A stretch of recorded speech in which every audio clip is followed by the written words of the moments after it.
याद रखिएगा इस कॉन्सेप्ट को, हम पूछेंगे उस टाइम, है ना। अब देखिए डीएनए को अपने आप को भी तो रिपेयर करने की ज़रूरत है।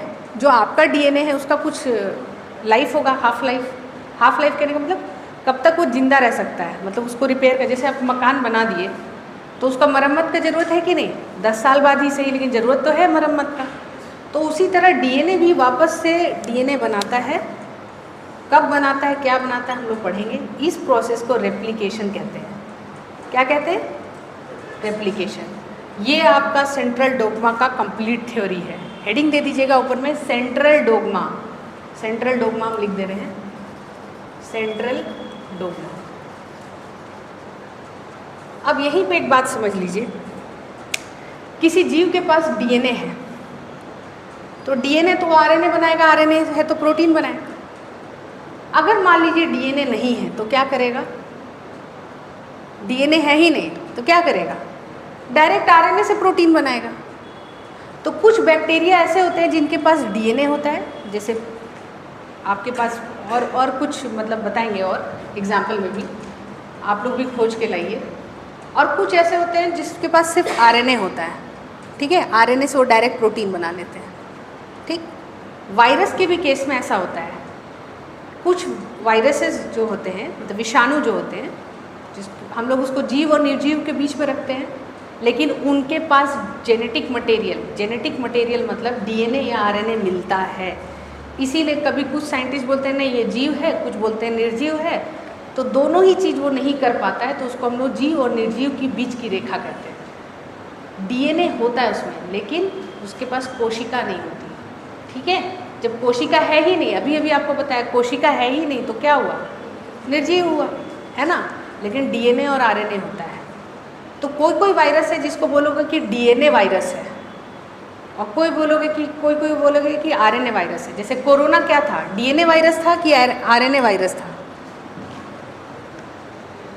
वो आरएनए वायरस था, उसके पास डीएनए नहीं था, तो वो आरएनए से डायरेक्ट प्रोटीन बना लेता था। समझ में आ रहा है? सब ब्लैंक है, आ रहा है समझ में? ठीक है। और कुछ होते हैं डीएनए वायरस, ठीक है, जिसके पास डीएनए भी होगा, जैसे पोलियो वायरस, ठीक है, एग्जाम्पल में लिख सकते हैं, लेकिन हम लोग वो विषाणु में पढ़ेंगे। उसी तरह हम आपसे पूछते हैं ऐसा जीवाणु जिसमें डीएनए मटेरियल हो या आरएनए मटेरियल हो, आप खोज के ला सकते हैं, ठीक है। होमवर्क लिख लीजिए। 5 जीवाणुओं के नाम लिखें जिनका जेनेटिक मटेरियल डीएनए, जिनका जेनेटिक मटेरियल डीएनए अथवा आरएनए हो, ठीक है। लिख लेंगे, खोज के लाइए, आंसर कल बताते हैं, ठीक। तो ये अब समझ में आया कि क्यों किसी में आरएनए लिखते हैं, किसी में डीएनए लिखते हैं, है ना। चलिए, हम में क्या है, आरएनए है कि डीएनए है? डीएनए है, और डीएनए तो आरएनए तो होगा ही, क्योंकि डीएनए आरएनए बनाएगा ही। हमारे केंद्रक के अंदर डीएनए और आरएनए दोनों मिलेगा, ठीक है, समझ गए हैं। चलिए, अब जो नेक्स्ट चैप्टर है ना, पहले आपको बता दें, इसके अंदर कोशिका के अंदर जो कोशिकांग है, उसमें से मुख्यतः कुछ कोशिकांग है जिसको हमको पढ़ना है, उनका काम क्या है उसको समझना है अगले चैप्टर में। तो अगले चैप्टर में घुसने से पहले हम आपको थोड़ा कुछ और, ये लिविंग वर्ल्ड है उसको कंप्लीट करा दें। तो जैसे जैसे माइक्रोस्कोप खोजते चला गया लोग, वैसे वैसे उसको कोशिका के अंदर सब चीज़ दिखने लगा। फिर जैसे जैसे दिखने लगा वैसे वैसे लोग रिपोर्ट करने लगे, उनका नाम हो गया, ठीक। फिर कुछ लोग बैठे, वो सारी चीज़ों को पढ़े और वर्गीकरण का काम किए। तो अभी तक वर्गीकरण में हम लोग क्या देखे, 2 किंगडम क्लासिफिकेशन, कि कोई बोल दिया प्लांट होता है और एनिमल होता है। कौन बोले थे? लिनियस, जिनको फादर ऑफ टैक्सोनॉमी बोलते हैं। 2 किंगडम क्लासिफिकेशन, ठीक है, बात यहाँ खत्म। फिर 3 किंगडम क्लासिफिकेशन कौन दिए? कौन दिए? हैकल। ठीक है, क्या बोले वो? प्लांट और एनिमल तो होता ही है, प्लांट और एनिमल तो होता ही है, एक और चीज होता है। क्या होता है? प्रोटिस्टा होता है, जो कि आंखों से नहीं देखेगा, बहुत सूक्ष्म होता है, उसको प्रोटिस्टा बोलते हैं। फिर और एक और वैज्ञानिक हुए जो बोले 4 जगत किंगडम, है ना, 4 किंगडम क्लासिफिकेशन दिए।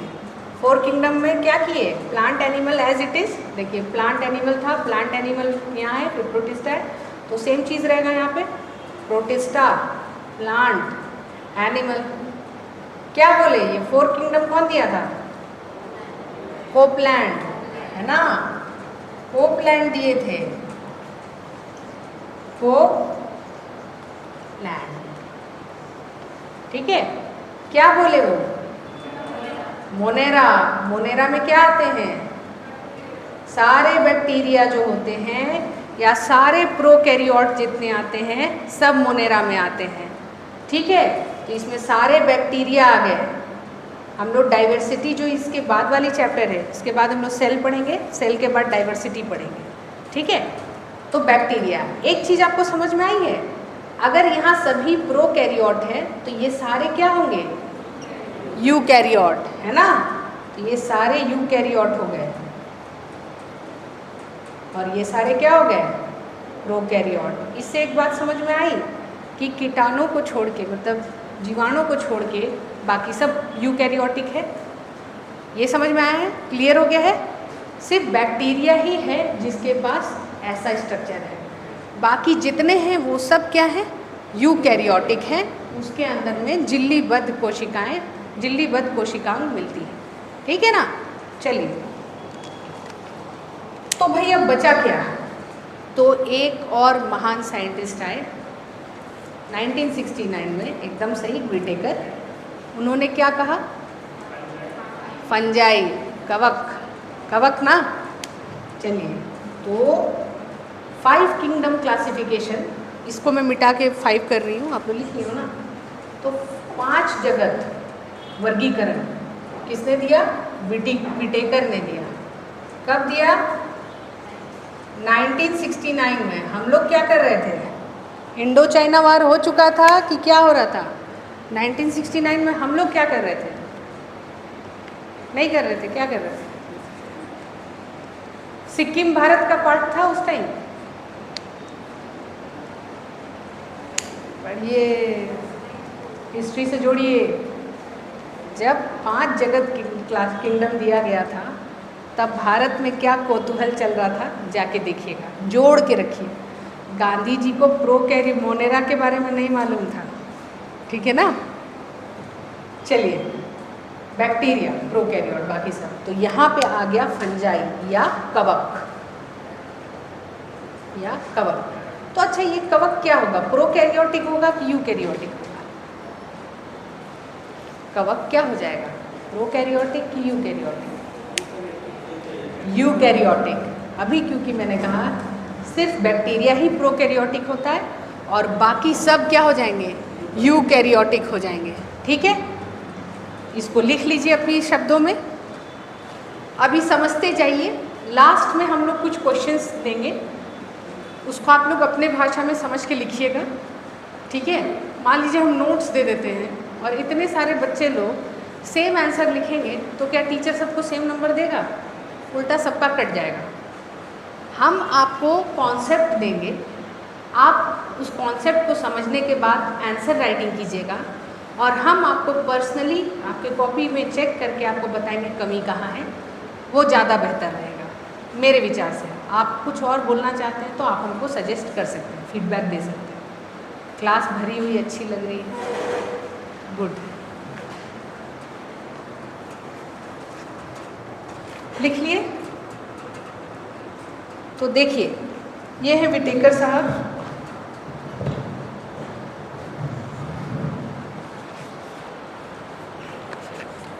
तो अब आप अगर ऐसे देखें, इसको समझने के लिए इतना डीप समझने की आवश्यकता नहीं है, लेकिन समझ लीजिए थोड़ा सा।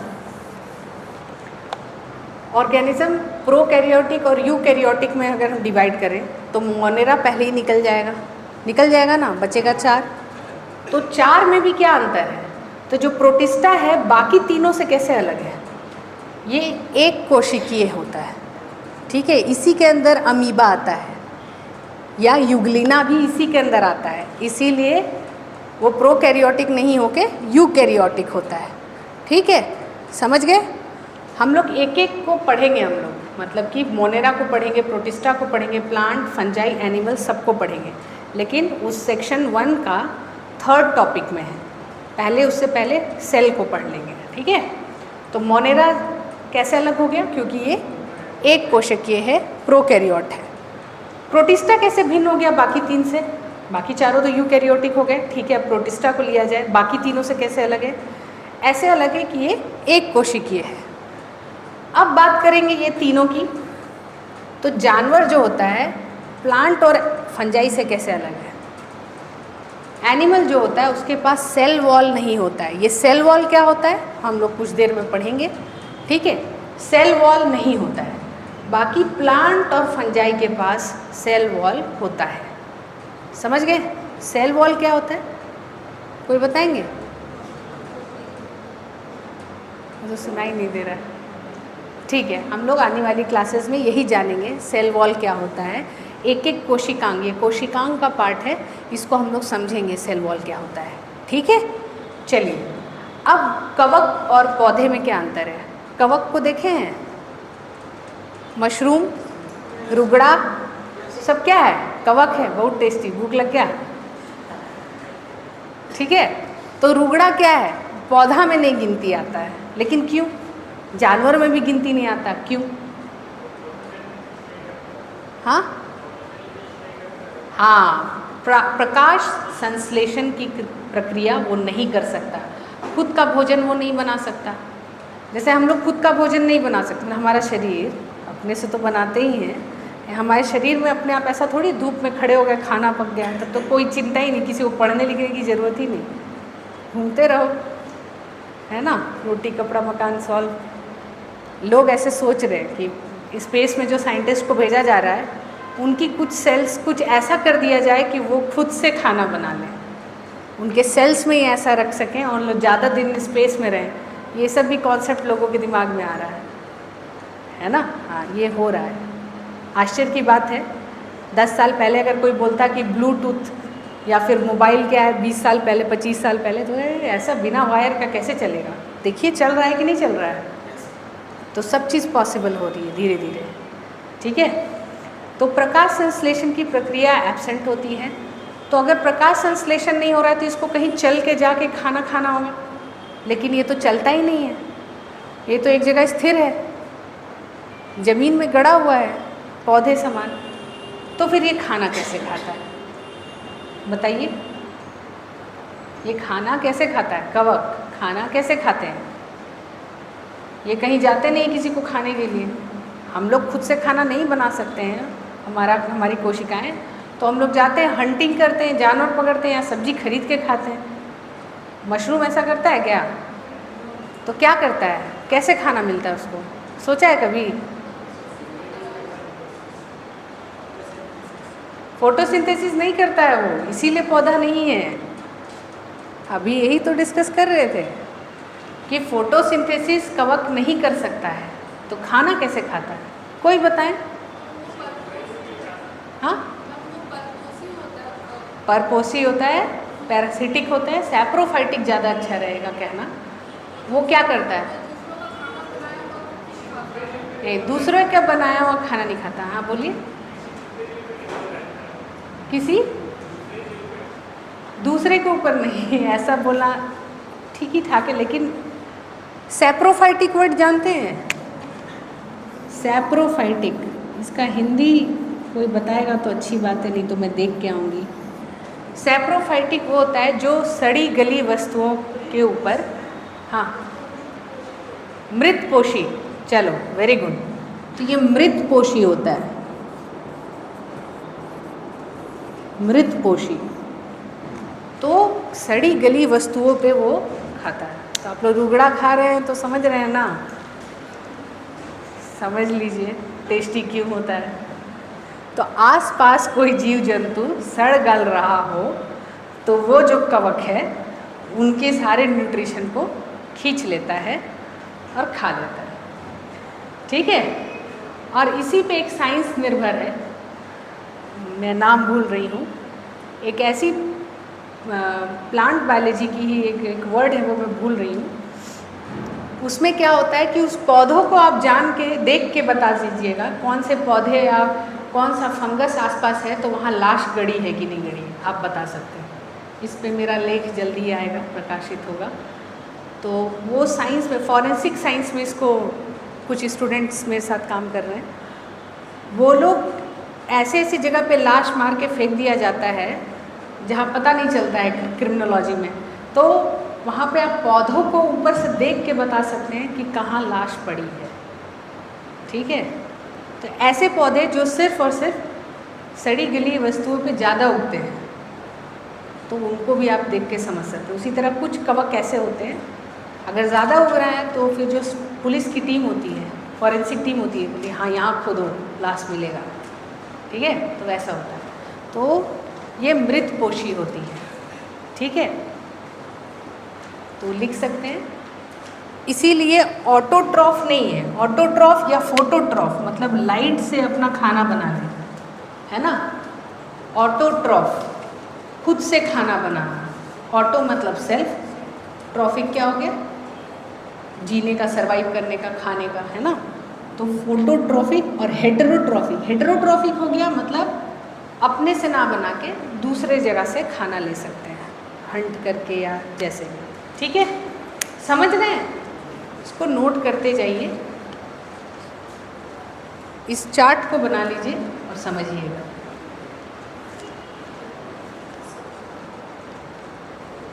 तो विटेकर साहब का को ही सबसे ज़्यादा माना जाता है, अभी तक एक्सेप्टेड है। ऐसे 6 किंगडम क्लासिफिकेशन भी आया था, 6 जगत वर्गीकरण, 7, 8, 9, 10 भी आया था। बहुत लोग PhD कर करके ये सब जमा भी किए थे, लेकिन जो सबसे ज़्यादा माना जाने वाला है वर्गीकरण विटेकर साहब का है, 5 किंगडम क्लासिफिकेशन, 5 जगत वर्गीकरण। ठीक है, इसमें 5 तरह के सारे संसार के सारे जीव को इस 5 जगत में विभाजित करके रखा गया है। क्या क्या? मोनेरा, प्रोटिस्टा, फंजाई, एनिमेलिया और प्लांट। वायरस को याद रखिएगा इन श्रेणी से बाहर रखा गया है।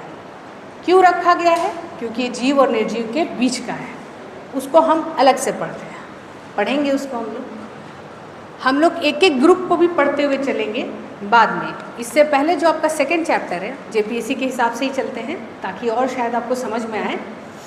सेकेंड चैप्टर आ जाता है आपका सेल और सेल का स्ट्रक्चर, कोशिका और उसकी संरचना। ठीक है, ये हो गया। चलिए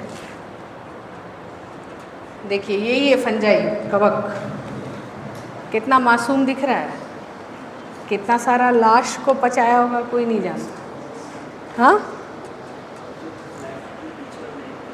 हाँ, क्या चीज़? अच्छा, स्लाइड पीछे कर दें। अच्छा ठीक है।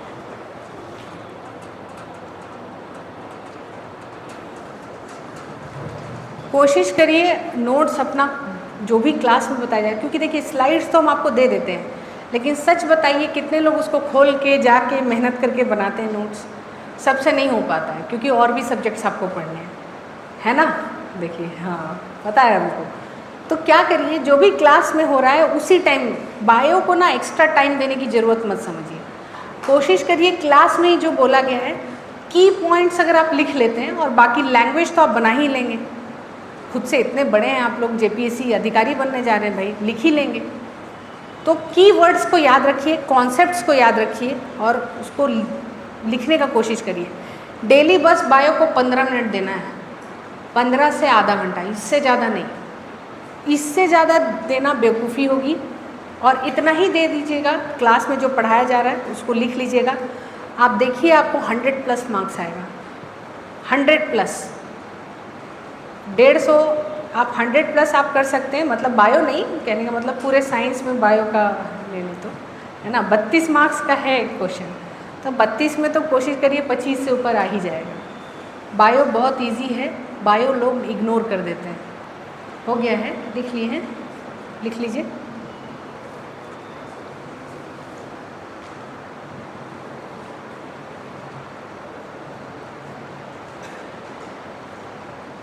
ठीक है, आगे बढ़े, आगे बढ़ते हैं। तो ये फंजाई, फिर से एक रिवीजन देखिए, लीनियस दिख रहे हैं आपको, हैकल दिख रहे हैं, कोपलैंड दिख रहे हैं, विटेकर दिख रहे हैं, और बाकी और भी लोग दिखते, लेकिन सबसे ज़्यादा एक्सेप्टेड इन्हीं का क्लासिफिकेशन। मेहनत किया बाकी लोग, लास्ट में एक चीज़ खोज दी, इन्हीं का नाम हो गया। एनसीईआरटी इन्हीं का नाम लिखिए और किसी का नहीं, है ना। तो आप लोग भी चालाकी कीजिए, आप लोग ये सब लिख के आप लोग अधिकारी बन जाइए। चलिए थोड़ा सा अनुमान लेते हैं कितना छोटा होता है। स्केल देख रहे हैं, 1 मिलीमीटर आप समझते हैं ना, वो जो स्केल होता है, आपको जो इंस्ट्रूमेंट बॉक्स में किसी के पास है स्केल, लाइए लीजिए, पास करते जाइए।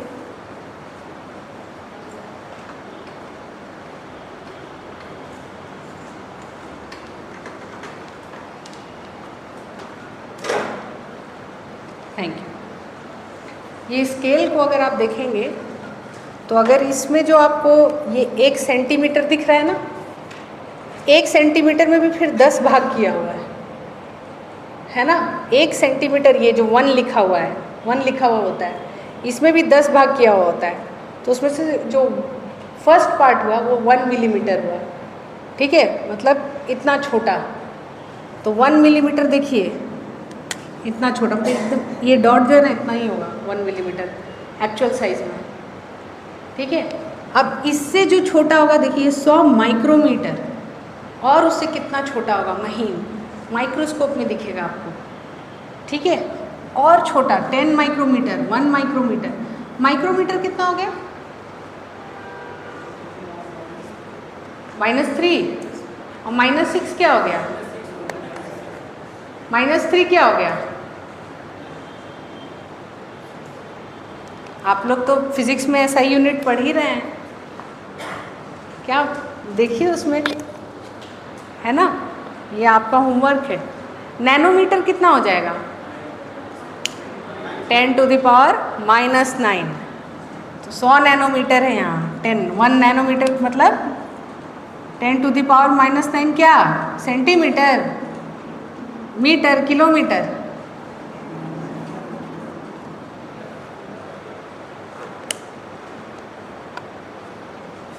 पढ़िए पढ़िए, बहुत ज़रूरी है पढ़ना, ठीक है। तो इतना छोटा होता है। तो आप देखिए, अगर एटम को देखिए तो कितना छोटा एटम है, देख रहे हैं, बहुत महीन, है ना। और इससे थोड़ा बड़ा हो जाएगा लिपिड, जो हम उस दिन समझा रहे थे, प्रोटीन, लिपिड, वसा का एक मॉलिक्यूल, देखिए वसा का एक मॉलिक्यूल इतना छोटा होता है, 1 नैनोमीटर। प्रोटीन लगभग 10 नैनोमीटर का, वायरस जो होता है लगभग 100 नैनोमीटर का। अब देखिए मज़ेदार बात, देखिए कितना हम लोग को उल्लू बनाया गया कोरोना टाइम में। उम्मीद करते हैं सरकार हमको कुछ ना बोले। 100 नैनोमीटर का होता है वायरस। जो मास्क आप लोग पहनते हैं उसका पोर साइज जानते हैं कितना है, 300 नैनोमीटर। तो 300 नैनोमीटर का छेद में 100 नैनोमीटर का वायरस नहीं घुसेगा। हम N95 मास्क का बात कर रहे हैं, बाकी तो कहिए ही मत, समझ गए। तो इसीलिए साइंटिस्ट लोग बहुत नाराज़ था कि चलो ठीक है, मास्क में साइकोलॉजिकल इफेक्ट जो हो, मास्क पहने, ये करें, ठीक है कर लेते हैं भैया, 3 लेयर लगा लीजिए, 5 लेयर लगा लीजिए, छेद तो भाई 300 नैनोमीटर का है, इससे छोटा बना ही नहीं पाया लोग, है ना। मास्क के बीच का जो गैप था इतना बड़ा था, तो वायरस कैसा जाएगा, आराम से घुस जाएगा, घुस गया, समझे।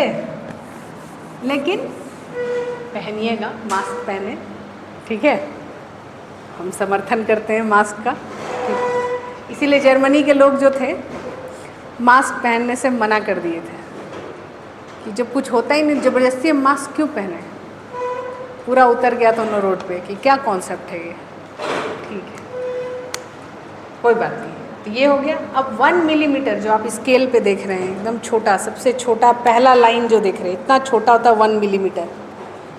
इतना छोटा आपको, मतलब कि किसका अंडा, मेढक का अंडा उतना छोटा होता है, ठीक है, एकदम छोटा सा। और उससे बड़ा होते देखिए 100 मिलीमीटर का, 10 मिलीमीटर का, ये चिकन, और हम लोग तो 1 मीटर। तो ये स्केल है। अब देखिए आप क्या क्या देख सकते हैं लाइट माइक्रोस्कोप के अंदर। तो आप एक प्लांट सेल से लेके, मतलब पौधे की कोशिका को देख सकते हैं, बैक्टीरिया को भी देख सकते हैं लाइट माइक्रोस्कोप में, यहाँ तक आप देख सकते हैं। लेकिन इलेक्ट्रॉन माइक्रोस्कोप की ज़रूरत पड़ेगी बाकी छोटे सूक्ष्म चीज़ को देखने के लिए, वायरसेस को भी देखने के लिए आपको इलेक्ट्रॉन माइक्रोस्कोप की ज़रूरत पड़ेगी। तो आपको एक अंदाज़ा हो गया स्केल का, थोड़ा समझने में आसानी होगा। तो देखिए बैक्टीरिया आपको यहाँ दिख रहा है 1 माइक्रोमीटर, लेकिन यूकैरियोटिक सेल जो कोशिका है वो देखिए 10 माइक्रोमीटर से चालू होता है। और आपको हम बताए थे ये मैक्सिमम 10 माइक्रोमीटर तक का बैक्टीरिया का साइज़ आपको मिल सकता है, बोला था ना। तो ये रहा स्केल।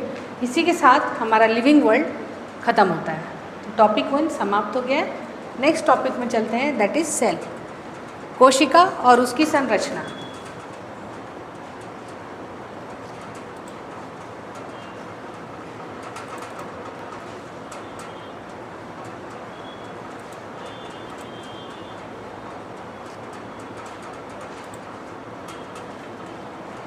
तो एक सेल को देखने का कोशिश करिएगा।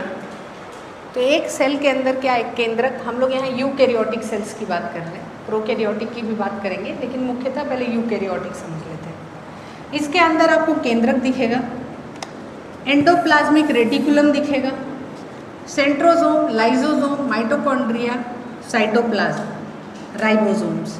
ये 4-5 चीज़ें जो हैं आपको पढ़नी होगी कि कोशिका के अंदर क्या होता है। तो ये बना ले, पहले कोशिका बना ले। Cell structure and function heading दे दे, सेल स्ट्रक्चर एंड फंक्शन।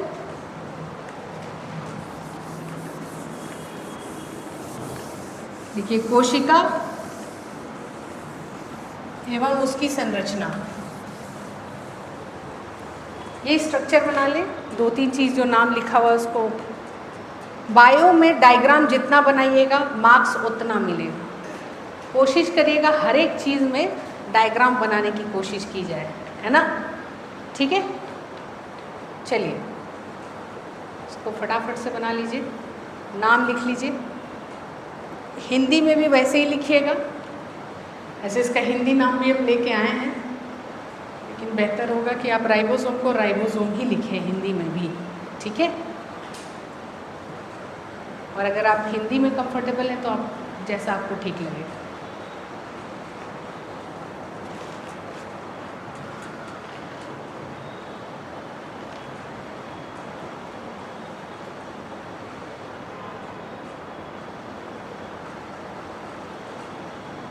हो जाएगा तो बोलिएगा।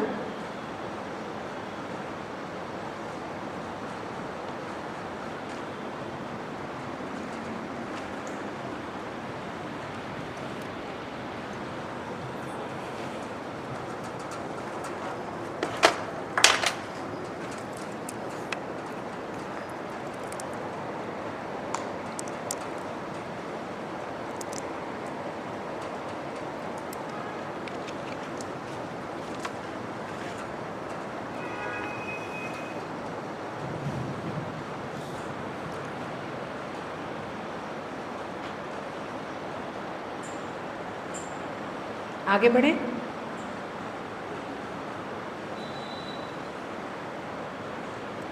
थोड़ा फास्ट लिखिए, हाँ स्लो लिखने से कैसे काम चलेगा।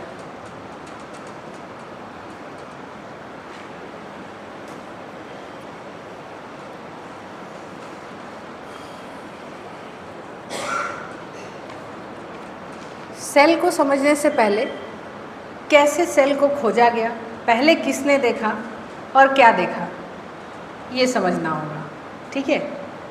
कि आखिर कोशिका को देखा किसने पहले, किसने देखा पहले? रॉबर्ट हुक, 1665, बहुत बढ़िया। 1665 में रॉबर्ट हुक ने देखा। किस में देखा? जानवर में, आदमी में, किस में देखा? हम तो जानवर और आदमी और पौधा पूछ रहे हैं, हमको नहीं बुझाता है कॉर्क क्या होता है। बताइए क्या होता है? हाँ,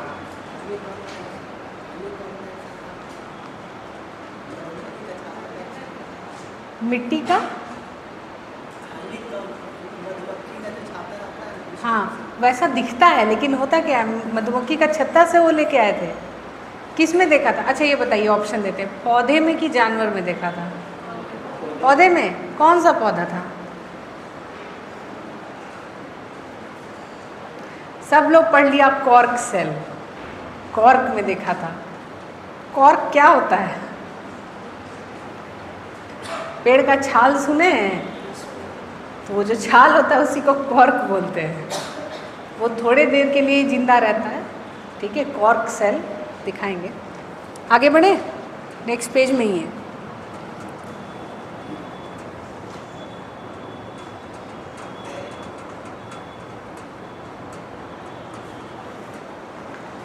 और कोशिका क्या है?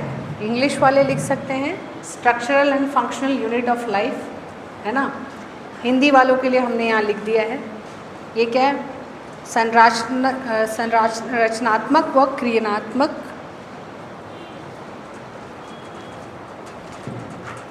संरचनात्मक व क्रियात्मक इकाई होती है, ठीक है, ठीक है। ये लिख सकते हैं। कोशिका क्या होती है? मूलभूत रूप से संरचनात्मक और क्रियात्मक, ठीक है। यहाँ आपके लिए छोटा छोटा नोट्स बना दिए हैं, इसको आप लोग देख के लिख सकते हैं। नोट कर लीजिए, सारा लिखने की ज़रूरत नहीं है, इसमें से जो आपको लगता है इम्पॉर्टेंट है, सेल का डेफिनेशन क्या होता है वो लिख लीजिए। कोशिका मूलभूत रूप से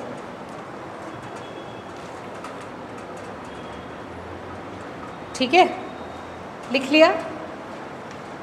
तो सेल का डेफिनेशन हमको पता है, इसको ऐसे ही लिखिएगा, ठीक है। डेफिनेशन के साथ हम लोग ज़्यादा छेड़छाड़ नहीं करते हैं। कोशिका मूलभूत रूप से क्या होती है? संरचनात्मक व क्रियात्मक इकाई होती है, ठीक है। जीव की संरचनात्मक और क्रियात्मक इकाई होती है, ठीक है।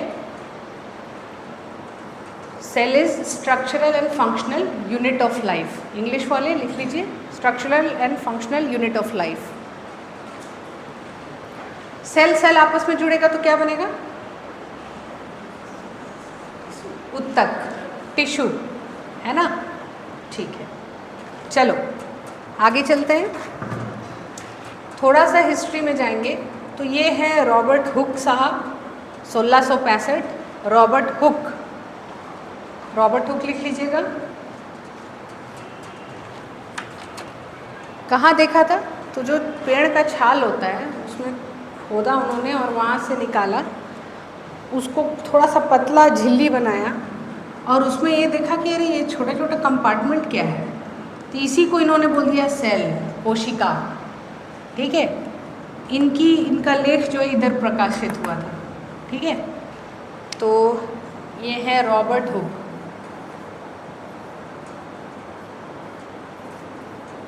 कब? 1665 में पहले बार बोले थे तो इनका नाम हो गया, लेकिन ये जीवित नहीं था, ठीक है। It was a dead cell. लिख लीजिए, नोट कर लीजिए।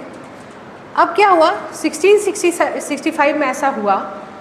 उसके बाद 1674 में पहली बार किसी ने पूरी जीवित रूप से कोशिका देखी। किसने देखा? और उसका वर्णन भी किया उन्होंने।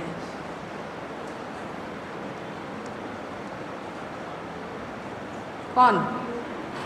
ल्यूवेनहॉक, एंटोनी वॉन ल्यूवेनहॉक, ठीक है, 1674 में।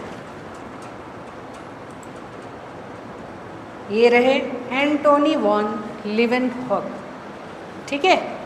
कब? 1674 में। और ये जीवाणु को देखने वाले पहले व्यक्ति थे, प्रोटोजोआ को भी देखने वाले पहले व्यक्ति थे। ये कहाँ कहाँ से सैंपल लिए थे? तो नदी से एक बूंद उठा के ले आए। देखिए स्मार्टफोन नहीं रहता है उस टाइम, तो क्या क्या आदमी खोज लेता है। अब आप खोज बंद हो गई है, स्मार्टफोन में ही खोज चल रही है। स्मार्टफोन से थोड़ा बचे, है ना।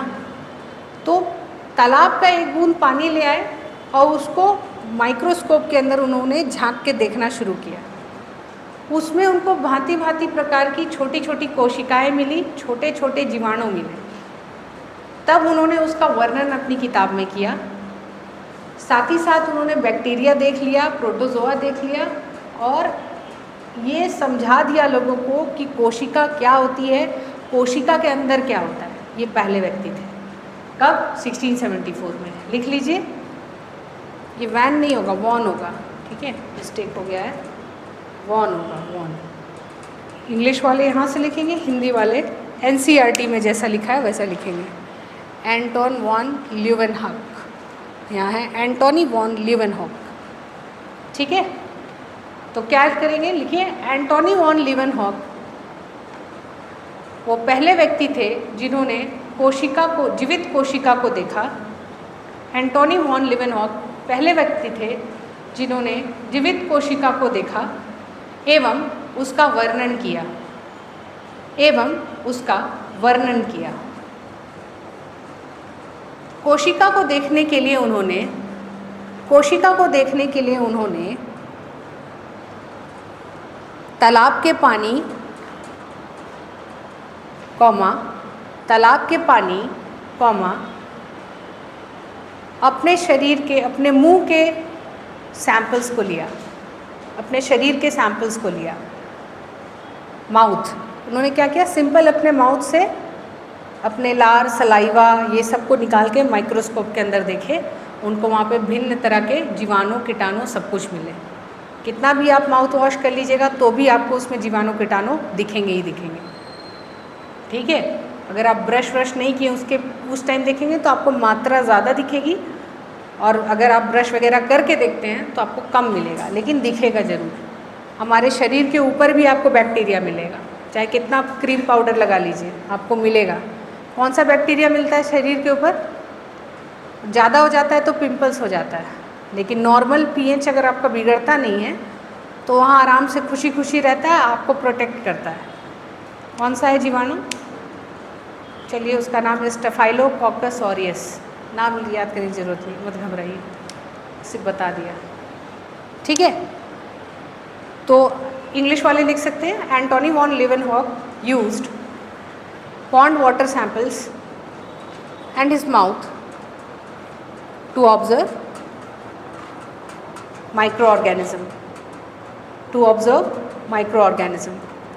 आगे बढ़ते हैं। केंद्रक, जो केंद्रक आज आप देख रहे हैं, एंटोनी वॉन ल्यूवेनहॉक तो सिर्फ सेल्स को देख पाए लाइट माइक्रोस्कोप की मदद से, लेकिन और अच्छी माइक्रोस्कोप खोज ली गई तो केंद्रक भी दिखने लगा। इसको देखने वाले पहले व्यक्ति जो हुए, केंद्रक को बताने वाले, रॉबर्ट ब्राउन। प्लीज़ कंफ्यूज मत होइएगा, ये रॉबर्ट ब्राउन है। कौन है? Robert brown. अच्छा लिखा हुआ है रॉबर्ट ब्राउन, ठीक है। कब देखे थे कोई बताएगा?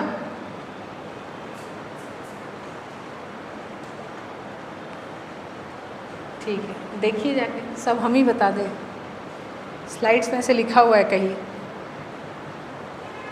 जस्ट उनके बाद ही देखा था, एंटोनी वॉन के बाद ही देखा था उन्होंने। आने वाली कुछ, चलिए हिंट दे रहे हैं, 5-6 साल के अंदर ही देखा था और ढूंढ के लगी, ठीक है। तो रॉबर्ट ब्राउन जो है केंद्रक खोज दिए। यही व्यक्ति, इन्हीं को आप लोग गुस्सा करिए, इन लोग के चलते पढ़ना पड़ रहा है आपको, है ना। तो केंद्रक क्या है? अब देखिए, बाद में और अच्छी तरह की माइक्रोस्कोप आई, जैसे कि फेज कॉन्ट्रास्ट और इलेक्ट्रॉन माइक्रोस्कोप।